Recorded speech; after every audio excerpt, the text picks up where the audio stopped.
Hey, salut tout le monde! Aujourd'hui, on va parler de l'alcool et de la diète cétogène. Est-ce qu'on y a droit? Quelle quantité? Et qu'est-ce que ça fait quand on en prend? Alors c'est parti, générique.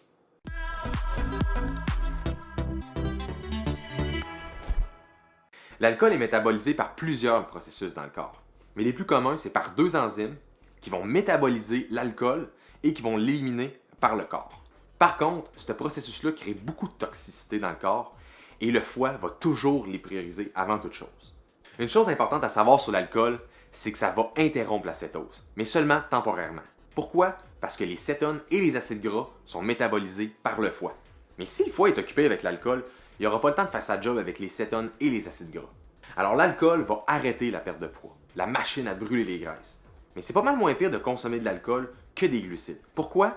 Parce que les glucides, ce que ça va faire, c'est que le corps va revenir à métaboliser de glucose, et c'est pas ça qu'on veut en diète cétogène. Je dis pas que les glucides sont pires que l'alcool, mais je parle d'un point de vue cétose. Aussi, vous allez remarquer qu'en diète cétogène, l'alcool va vraiment taper plus fort. Ça va être beaucoup plus proéminent. Pourquoi?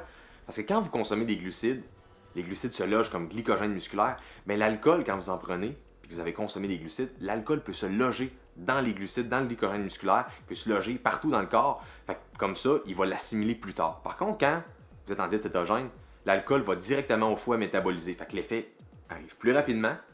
Par contre, il s'en va plus rapidement. Mais maintenant, qu'est-ce qu'on devrait prendre et qu'est-ce qu'on devrait éviter? Premièrement, qu'est-ce qu'on devrait éviter? Les bières. Pourquoi? Parce qu'il y a beaucoup trop de glucides dans les bières. Aussi, prioriser l'alcool fort. Gin, vodka, tequila, parce qu'ils sont très bas en sucre.